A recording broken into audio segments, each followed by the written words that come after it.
저는 안태성입니다. 네, 최근에 읽은 도파미네이션이라는 책을 좀 소개해드리려고 해요. 이거는 제가 공사사오라는 그 아침 독서 모임을 운영을 하고 있는데요. 거기서 한 3, 4개월에 한 번씩 독서 토론을 갖고 있습니다. 거기서 이번 독서 토론의 주제가 도파미네이션이었는데, 저는 이 책을 읽고 좀 감명 깊게, 어떻게 보면 인생에서 중요한 부분을 이 부분에서 힌트를 얻어서 그 부분을 소개를 해드리고 싶고, 또 이 책의 내용을 또 설명하려고 합니다. 네. 저도 이 책은 그 베스트셀러 목록에서 많이 봤어요. 근데 사실 제목에서 보이듯이 이 도파민 중독 이런 것에 대한 주제는 유튜브에서도 많이 봤고, 그래서 이 책은 좀 뻔한 내용이지 않을까 하는 생각에 읽을 생각을 안 하고 있었는데요. 어쨌든 최근에 너무 자기계발서, 특히 뭐 성장이나 돈에 대한 걸 많이 읽었기 때문에 다른 주제를 읽고자 이걸 읽어봤습니다. 일단 저는 이 책에서 가장 인상적이었던 건 두 가지예요. 하나는 쾌락과 고통의 저울 같은 겁니다. 그리고 두 번째는 친밀감이라는 거예요. 일단 첫 번째 주제에 대해서 말씀드리면, 우리 인간은 그 균형을 맞추려고 하는 그 내부 저울 같은 게 있대요. 그래서 우리가 고통이라기보다 이제 쾌락을 저희가 많이 느끼면, 우리가 예를 들면 뭐 SNS 본다거나 맛있는 음식을 먹는다거나 뭐 술을 먹는다거나 해서 쾌락을 느끼면, 사실 그 쾌락의 시간 되게 짧잖아요. 근데 그 짧지만 강한 그 쾌락을 느끼면 나머지 시간은 이 밸런스를 맞추기 위해서 우리 정서는 고통을 쉽게 느끼는 상태로 변한다고 합니다. 그래서 이게 이 원리 때문에 더 잘 사는 부유한 국가들의 행복도가 가난한 나라보다 더 낮은데요. 그런 이유는 사실 그동안은 몰랐었는데, 그런 분석은 저도 뉴스에서 많이 봤지만 왜 그런지는 잘 추측이 되지 않았어요. 그냥 배가 불렀나? 뭐 이런 생각인 거죠. 근데 이 도파민 네이션에서 그 원인을 유추할 수 있었는데, 오히려 가난한 나라들은 고통을 느끼는 경우가 훨씬 더 잦은 거죠. 그래서 예를 들어 우리의 옛날 시대를 생각해 보면, 옛날의 어른들, 저희 부모 세대 아니면 그 이상의 세대들은 배고픔의 고통이 당연하고, 또 일자리조차도 뭔가 좋은 일자리보다는 그냥 일을 해서 먹고 살 수만 있으면 괜찮고, 일은 당연히 고통이었기 때문에 그 시절에는 어쩌면 고통이 좀 더 만연했죠. 고통이 만연했기 때문에 이게 인간의 이 밸런스적인 그 작용으로 삶은 좀 더 행복이나 쾌락을 되게 잘 느끼는 그런 상태가 됐었던 거죠. 그래서 그 예전의 삶에 대해서 낭만이 많았던 이유는, 예전에 분명히 힘든 건 있었지만 뭔가 그 삶이 더 사람들이 웃고 더 즐기고 더 행복했던 시간이 더 많았던 게 아닌가 하는 생각이 드는 이유도 이런 고통과 쾌락의 저울 때문이에요. 방금 설명해서 말씀드렸는데, 이 밸런스를 맞추는 거는 또 반대도 마찬가지인데요. 고통이 크면 인생의 나머지 시간 동안은 고통을 느끼지 않아, 이제 고통이 끝난 그 나머지 시간 동안은 쾌락을 쉽게 느끼는 우리 정서 상태로 바뀐다는 거예요. 그래서 저는 지금 뭐 3년, 4년 좀 오래됐는데, 한 4년은 5년 그 정도는 그 찬물 샤워까지는 아니고 찬물로 마지막에 헹구고 있긴 해요. 그거는 어떤 유튜버에서도 그렇고 많은 부자들이 찬물 샤워에 대한 중요성을 말을 해서 그렇게 따라 했었는데, 이 책에도 찬물 샤워하는 사람이 소개가 되는데, 찬물 샤워를 하면 오늘도 했지만 상당히 고통이 오거든. 진짜 고통스럽고 정말 왜 이렇게 고통스러운지 모를 정도로 고통스러운데, 그 찬물 샤워의 그 레버를 딱 끄는 순간 갑자기 그 쾌락이 확 옵니다. 그래서 저는 그 쾌락이 있음을 알고서도 이제 찬물 샤워를 하긴 하지만, 어쨌든 그 찬물 샤워의 그 고통이 너무 커서 항상 하기 전에 괴로움이 있긴 하지만, 네, 그 고통을 네, 고통을 우리가 찬물 샤워든 뭐 격렬한 운동이든 약간 몸에 고통을 주는 헬스든 있죠. 그런 고통을 주는 것들을 우리가 경험을 하고 나면 인생의 나머지 전반적인 우리 심리적인 밸런스는 쾌락을 훨씬 잘 느끼는 상태로 변한다는 거예요. 이게 현대 사회에서는 어떻게 보면 이 부분이 우리가 대부분 우울증을 겪고 있고 대부분 만족하지 못하고 쉽게 불행해지는 그런 이유와 되게 밀접하다고 생각이 듭니다. 그리고 두 번째는 저는 이 부분이 되게 인상 깊어서 거의 그 이 부분 때문에 올해 책으로 저는 이걸 선정하고 싶은데요. 제 개인적인 올해의 책이요. 뭐냐면 친밀감이란 뜻인데 중독에서 벗어나는 해결책 중에 하나를 친밀감으로 얘기를 하고 있어요.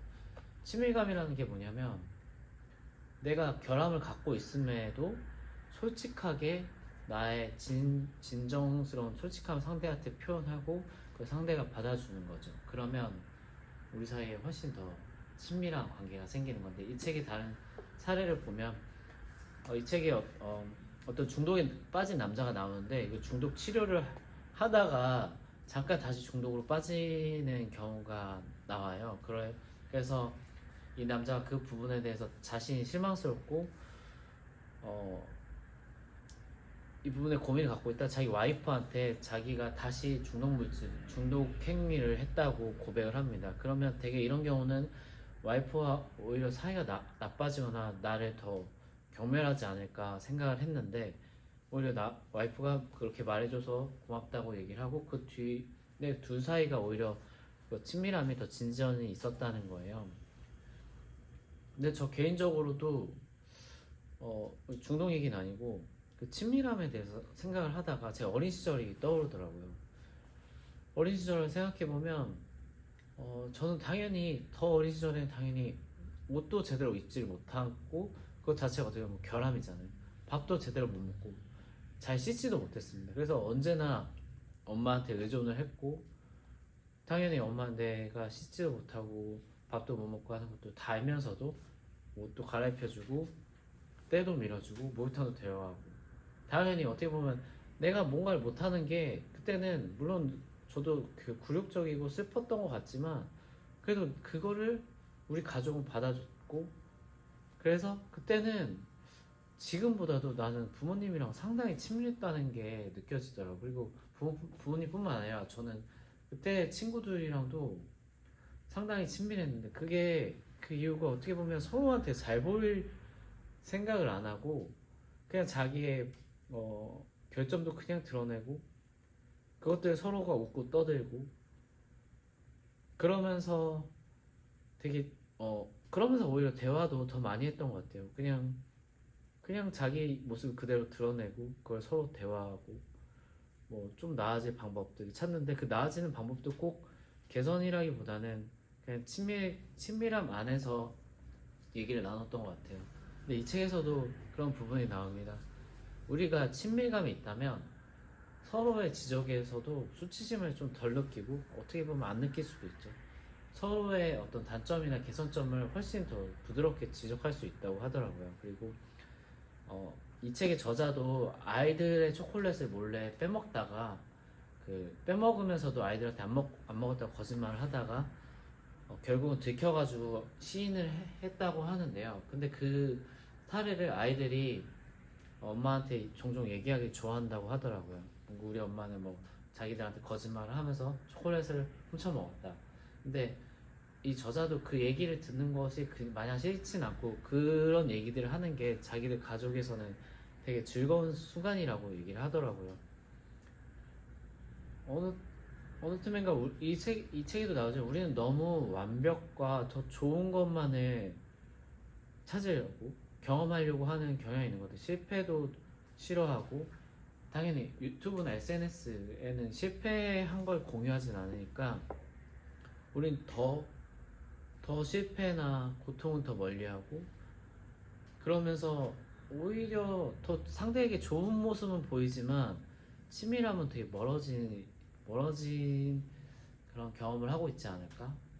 옛날 사람들은 지금보다 더 폭력적이거나 더 힘들었어도 서로가 더 친밀했던 것 같아요. 근데 요즘은 어떻게 보면 서로의 그게 물론 개선된 점이긴 하지만 서로의 결점을 숨기고 드러내는 것에 대해서 예전보다 훨씬 두려움이 있지 않을까 그런 생각이 들고 듭니다. 네. 그래서 저는 이 책을 읽으면서 특히 인상 깊었던 건 저 역시 제가 지향해야 할 부분은 친밀감이라는 생각이 들더라고요. 왜 그렇게 성공을 하고 싶었을까? 우리가 왜 이렇게 성공을 하고 싶을까? 왜 이렇게 돈이 많이 벌고 싶을까? 왜 이렇게 아름다우고 싶을까? 물론 그 자체도 중요한 의미가 있지만 아마도 우리가 사랑하는 사람들과 더 친밀해지고 싶어서 더 나은 나를 만들고 싶은 거겠죠. 그렇지만 친밀감은 우리의 좋은 조건이 아니라 우리의 결점을 우리 사랑하는 사이끼리 기꺼이 받아들일 때 그때 더 친밀감이 오는 거고 그때 오히려 더 소통이 쉽고 서로에 대한 결점도 수치심 없이 나눌 수 있는 거죠. 그때가 됐을 때 어떻게 보면 의도하지 않게 자연스럽게 더 좋은 길로 삶을 꾸려 나갈 수 있는 상황이 될 거라 생각이 들더라고요. 그래서 저는 이 책을 읽고 어제도 이제 친구들을 만나서 대학교 동창 모임을 가서도 이 책을 읽고 나서인지 모르겠지만 오히려 친구들이랑 더 솔직한 모습이나 그런 것들 저 스스로는 보여주려고 했어요. 예전에는 뭔가 잘 되는 모습이나 뭔가 아니면 뭔가 나의 모자란 모습을 보여주지 않을까 하는 그 긴장감이 있었는데 오히려 그런 부분이 의미가 없다 그런 걸 깨닫게 된 책이었습니다.